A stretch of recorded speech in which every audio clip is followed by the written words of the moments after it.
to Brexit. 'Twas ever thus. Now, could your household bills soon be going up? A new survey suggests nearly all local authorities in England are planning to increase council tax from April, as the Local Government Association says many councils are concerned about balancing their books.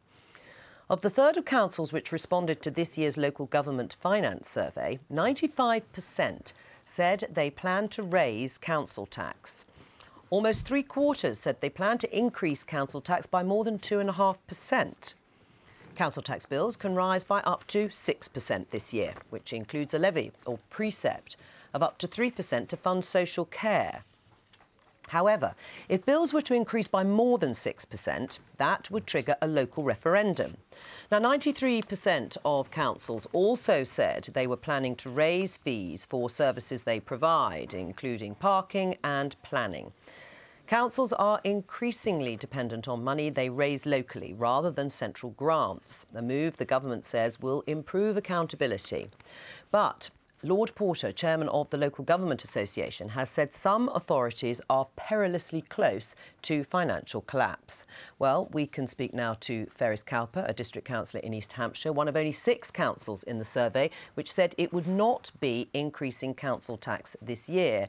And we hope to be joined soon by the Shadow Local Government Minister, Jim McMahon, and he will be in Salford. But Ferris Cowper, first of all, you're not going to have to raise council tax. So in your mind, who's at fault for the situation that most other authorities seem to find themselves in? Is it the councils for not showing initiative, or the Conservative government for slashing the funding? Well, I think there's a bit of a shared responsibility here, to be quite honest with you. I think the loss of government grants did come as a bit of a shock to many people, but we were planning for this many years ago. So I think that also council leaders and councillors generally have also had the opportunity to get ready for this a bit earlier than they have done. So what did you do? What did you do? Well, the thing we did was we set out to do 3 main things to deal with the loss of those grants. So we started on an efficiency programme.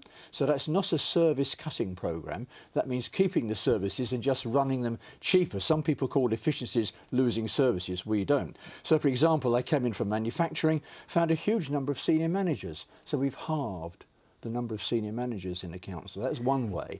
We've also started selling services to other councils who have pulled back, and we've improved our investment portfolio, and we get better returns on that as well. Right. Do you accept, though, that you have got an easier time of it than many other authorities because you don't have to fund social care? Well, I think adult social care is one of the biggest challenges. I noticed that Jeremy Hunt's portfolio now includes adult social care. Although it seems only in title only, not necessarily in substance. Well, and I think I would hope, that if you're looking at a restructuring of local government finance, which has to be the agenda here, doesn't it? A new way of doing all of this. Yeah. The central government's going to have to take some of these things which are synergistic with the health agenda. Right, and so you hope that that's going to happen at a national level, but you do accept that because you don't have responsibility for financing adult social care, you have an easier job. I'd love the challenge, though. That's not the answer to the question. It's easier than other It's a bit easier, yes, of course. Right, OK. I mean, and actually, the truth of it is, even in your area, although you're not pushing up the council tax bills, they could go up anyway because the county council could choose to do so. Yes, the other precepting authorities or taxing authorities are very likely to put theirs up as well, but we're doing our bit to help people out, of course. I mean, listening to this and hearing some of the efficiency savings that Ferris says have been made, do you think councils have sort of crossed their fingers and hoped something would come along? I suspect there isn't a single local authority across the entire UK, not just in England, that hasn't been looking for efficiency services, because the scale of the cuts in central government grants has been enormous. It's been 40% in some cases, and you're down to statutory services. And social care is a huge, huge burden on councils because people are older, needing more support, which is good. Now they've been working hard, and at the same time, they haven't been allowed to put up council tax, which is great if you're a householder, but not fantastic when you don't get the service. And you've got to pay for local government. I agree, be as efficient as you can. And where you get those efficiencies, you make them. But they are running out of money, which is why you've got Surrey, true blue Surrey, very, very wealthy. That's in trouble. Then you've got Northamptonshire County Council, close to bankruptcy the way they have ruled out almost all extra spending. But what's the solution then, Camilla? I mean, do you support councils putting up council tax to up to potentially 6% in order to fund vital services? No, I think most people, including our readers, will support councils working much more efficiently. Some councils are better than others. I think council tax has gone up by 53%. I think the statistics from the Taxpayers Alliance suggest that 530... Not the Taxpayers Alliance. They've done the research, Kevin. Yeah. 530 council bosses are earning more than the Prime Minister. Is that right? Are you supportive of council fat cats earning six-figure sums? You'll get a couple of extra bins emptied with that, with the actual billions taken out of local government. Well, coming on a sustainable basis, what do you think the answer is? Should it be that central government cuts loose? Should be thinking about the little person, the person that does want their bins emptying, the person that doesn't. That's very patronising. No, I mean the actual residents rather than fat cat bosses who are coining it in.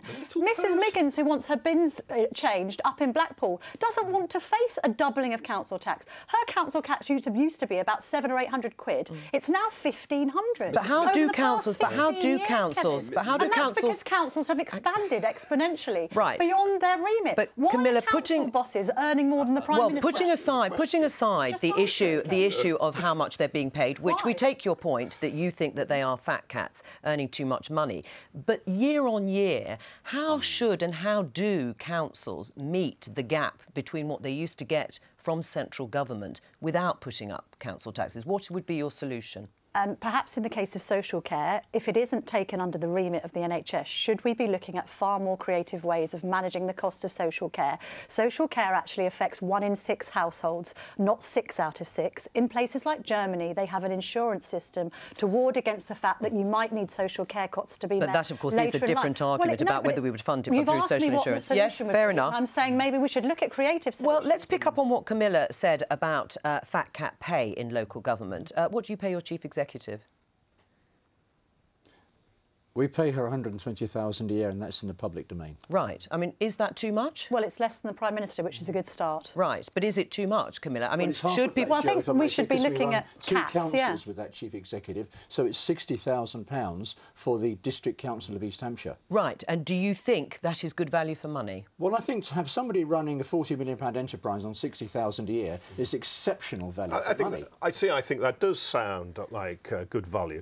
And I like the idea, in principle, of no one in the public services gets paid more than the Prime Minister. But if you get a big county council and you want a top-notch finance director, you're competing against financial companies that are paying far more. So if you want somebody really good, it's the market that is dictating. But on the question of social care, £4.5 billion has been taken out of social care, and you're coming up with another way of paying insurance. It might be cheaper, actually, for your council tax to go up a bit and you pay for it collectively and then you get cared, rather than going off to a rip-off company, an insurance company, that's going to charge a high premium. In very efficient Germany, this scheme works well, and there are other European countries that pioneer such things. Let me bring in our other guest, Jim McMahon, who's in Salford, the Shadow Communities Minister. Welcome to the Daily Politics. We have been discussing, as I'm sure you understand, the issue of council tax going up in most authorities.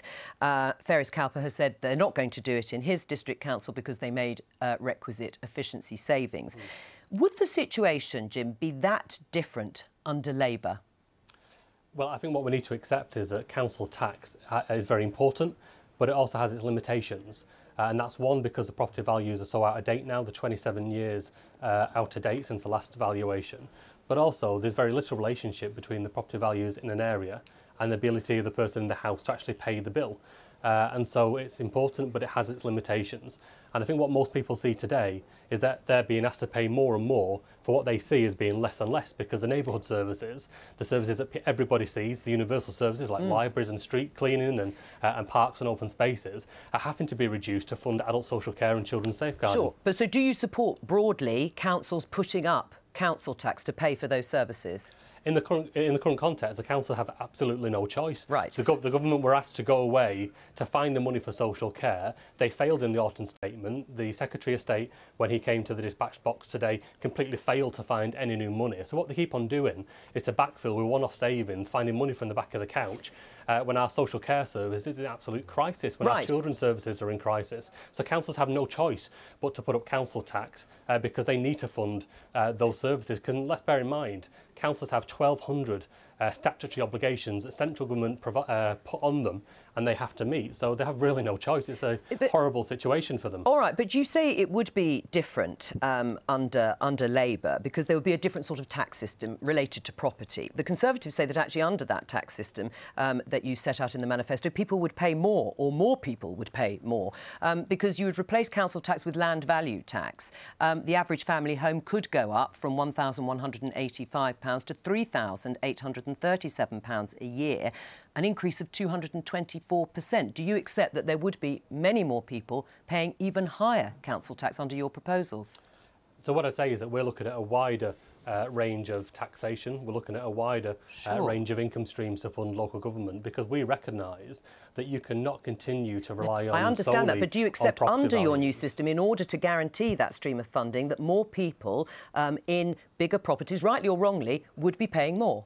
Well, the exact detail of that would need to be worked out. What we need to agree, first of all, is what's the right balance between tax that's raised at a local perspective, you know, through council tax or through business rates or any other tax at a local level. What's the demand for services and what's right to be funded through central general taxation. And I think what most people would say is it should not be the case that your ability to get social care in old age, or the ability of children who are at risk to be looked after, will be predicated on the health values in your area. Well, if you do that without any redistribution at all or central taxation, it will continue to put at risk areas where you just haven't got those values. First, would you support that sort of redrawing of local taxation, council tax, along a different sort of property valuation system? You know, I think we've got to be far more radically minded than that. I think we've got to think much wider. To keep on banging on about what kind of tax are we going to levy and how is the tax going to be structured and valued, honestly, I think that's such old-fashioned thinking. We've really got to look right outside the box. The whole method by which the public sector's finance has got to be thought through. The capability of the public sector to generate its income from other sources is important, but also crucially, with services like adult social care and education, we keep looking at making it bigger and bigger and bigger. And actually, some things work better if you make them smaller. We talk about devolution. I'm not quite sure what the Labour Party's policy is on devolution, but how about devolving these down to lower levels so that units like mine, closer to the public, can execute services like adult social care with a far more forensic and precise focus on what's needed and save money that way. Right. I mean, just finally, Jim, I mean, the government has said that funding will be replaced by business rates income in the future. Do you agree that that would sort the problem? I think the problem is, even with that, it's still not enough. And if we were to go for a revaluation of council tax today, I think you would see a huge geographical displacement where London and the South East would see rapid increases naturally because the house values in those areas have gone up, and stagnation in other areas where you haven't seen that type of increase. So unless you have some method of redistribution, you're just not going to get that. And it's worth bearing in mind that in 2011 there was just over 10 million over 65-year-olds, and that's going to be now at 17.3 million by 2035. So it's all right saying be efficient, but people are living longer, and in old age they deserve to get the care that they need, and that should be funded based on need and not on house values or property values in a given area. Jim, and so you've got to have that balance right of local taxation, but absolutely redistribution. Jim McMahon and Ferris Cowper, thank you very much for coming in.